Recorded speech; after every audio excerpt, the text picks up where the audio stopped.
have. And what's happening is because we're encountering all these different mirrors.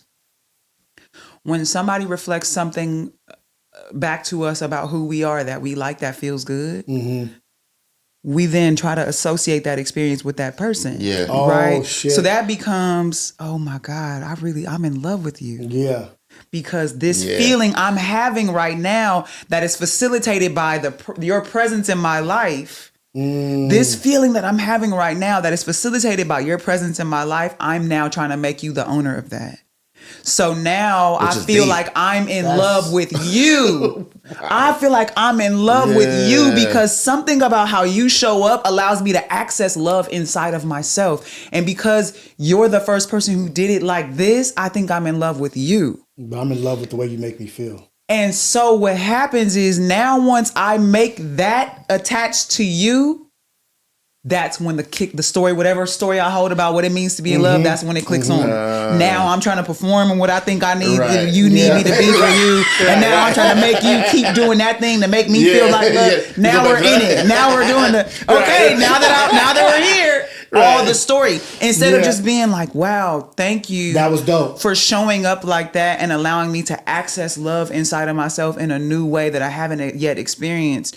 And now that you've taught me the way to get to that, I'm going to make myself responsible for continuing to access that part of me because that's what it means to be in love.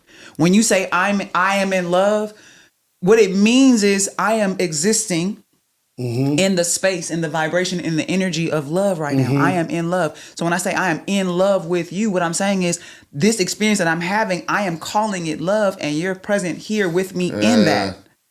So I am in love with you. And when you leave, I can still choose to be in love. Yeah, I'm just not in love with you. I'm just no longer in love with you. You're not in it with me inside of this moment of the experience that I'm having, but I can still choose to be in love. If I think that my capacity to be in love is attached to you and you go away, that's why I feel broken up. That's why we say we broke up.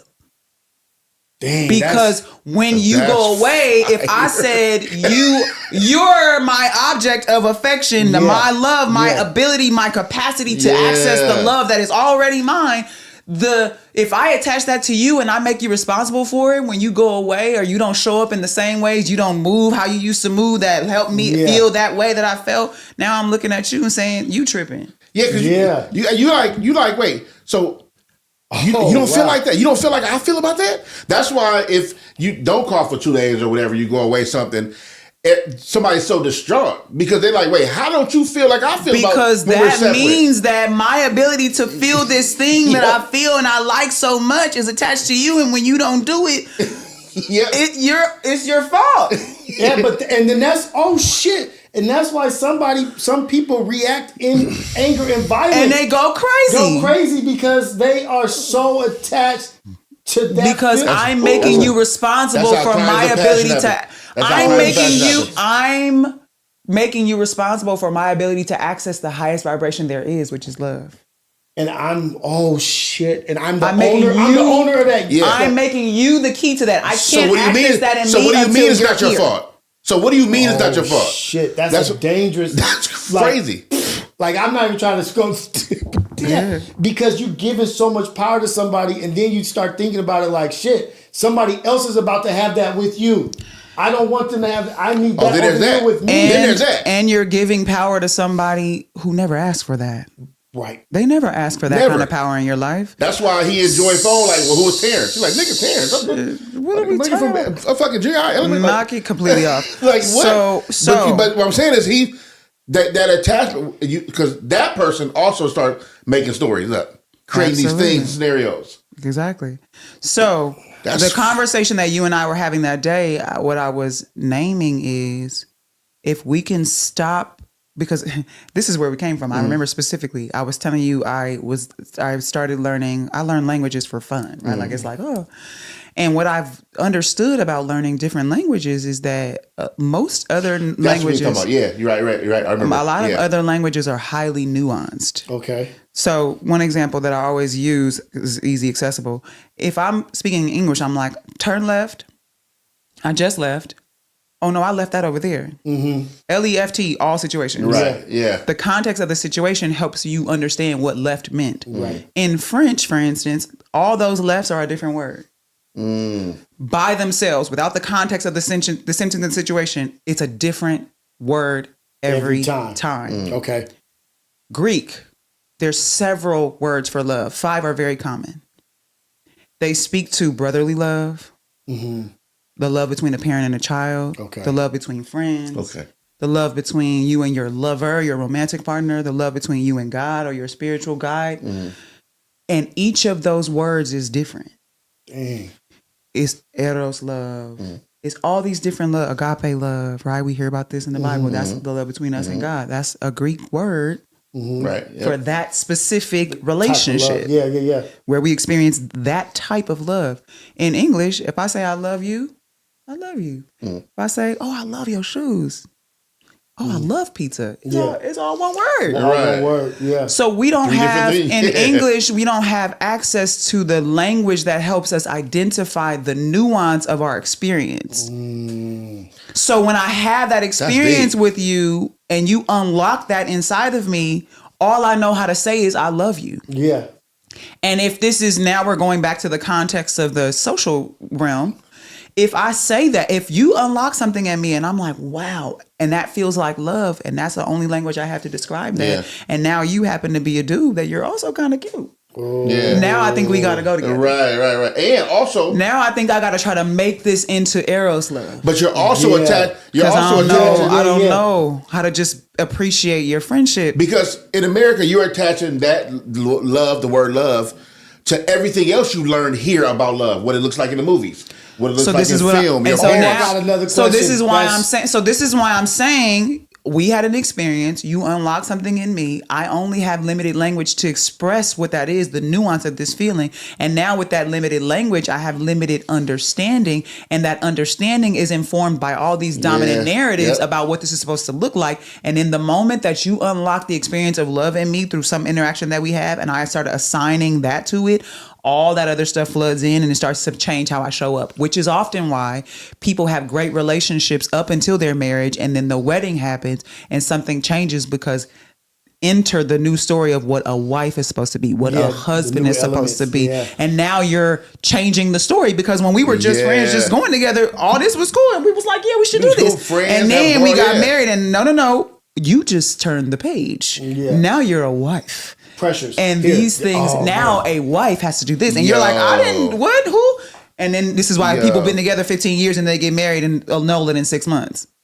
And you're like, what? How did you make it that far for that long to get here to do that? Then it's because of that. You start performative. You got performative. You got doing so, things. Yep. So my suggestion, down, my suggestion in this. Thank you for bringing this up because this is important for me, even in this season of my life. My suggestion for us to break free from that cycle, which is something that we're all impacted by in some way or another, whether we hold those beliefs or we are impacted by the people who project them onto us, right? Is to be able to hold the space for our feelings and get so familiar with them that we can call them by name. So that when I feel gratitude for the way you just showed me a part of me that I could not have seen without you, I can appreciate that without trying to turn it into something else. Right. Now, if it's going to be that, it's going to be that anyway. I don't got to force it. Yeah. It's just going to be right. Yeah. If you're meant to be the mirror that continues to show me parts of myself for the rest of our lives, and that's what we're supposed to do together, then we're going to do that. Right. Yeah. Because if we both keep checking in and saying, do I want to keep having another moment with you? And we keep both saying yes to that, then that's what we're going to do. Yeah. We constantly making a choice to do that anyway. We're choosing to be in each other's lives forever, being a mirror to show each other parts of ourselves that we wouldn't have seen without each other. That's what we're doing. I don't got to make you fit into some way of being for that to be the case. You're already doing it. Forcing these relationships because we're connecting into that feeling. Because we're trying to make it, we're trying to own it. We're trying to bottle it up. It's like you made me feel like this, and I want it forever. Come and be that to me right now, just like this, for the rest of our lives. It's like because this feels really good. It feels good, and I'm forcing Mean this Girls. shit. I don't know if you ever seen the movie Mean Girls. Yeah. Remember the one kid? You kept trying to start. Stop trying to make fetch happen. Stop trying to make fetch happen. Stop trying to make what? Stop trying to make fetch happen. Stop trying to make fetch happen. She was trying to create a word to catch on, and it's not gonna happen. Stop trying to make fetch happen. Stop trying to make fetch a thing. Nobody like that. No one's gonna say it. Stop. So she was consciously trying to make it. That's so fetch. Somebody said, stop trying to make fetch happen. Stop trying to make fetch happen. It's That's not so a thing. Oh shit. Hey man, this is a great conversation, and it's a conversation that needs to be continued. Yeah. And a conversation that needs to be more normalized. Sure. Because I feel like I have 1,000 conversations in only one of these. Yeah. You know, and it shouldn't be that way. So I appreciate you for being open and sharing. I'm like, Go. I was the one last thing. I promise this is really last it's thing. okay. I have a very contentious relationship with the word should. Say it again. What word? I have a contentious relationship with the word should because that's a projection word. Mm-hmm. To say something should be a way other than what it actually is. Mm-hmm. How do I know what it should be or shouldn't be? I don't know what the outcome is. I don't know. So what I hear you saying is what you're experiencing in this conversation feels good to you and you want to have more of that experience. So you get to call that in, you get to create that. Right. Does that mean it should be the case for everybody? No. Because there will be people who will hear this and reject everything we've said because they're not ready to hear this. Yeah. Or it doesn't land with the truth that they currently hold for themselves. And that's okay. So they're not going to say that we should be talking about this more. Somebody's going to hear this and think I'm an asshole. But I think that even with that, that's a process that needed to be. They needed to hear what they didn't want to hear. Fair. But here's the thing. Even if they needed it, doesn't mean they're ready for it. Yeah. But why do they have to be ready for it? What? Again, remember I said earlier you gave your keys to a 5-year-old? That's why. So you're going to give your car keys to a 5-year-old and they be mad when they crash the car? So, but then we talk about divine stuff, right? So maybe they weren't ready for it. Maybe you ain't ready for it. But maybe then you continue that conversation and that thing that you weren't ready for helped that 5-year-old child next door. So we have the conversations, but to say that there should be more of them for who? For you? For the world.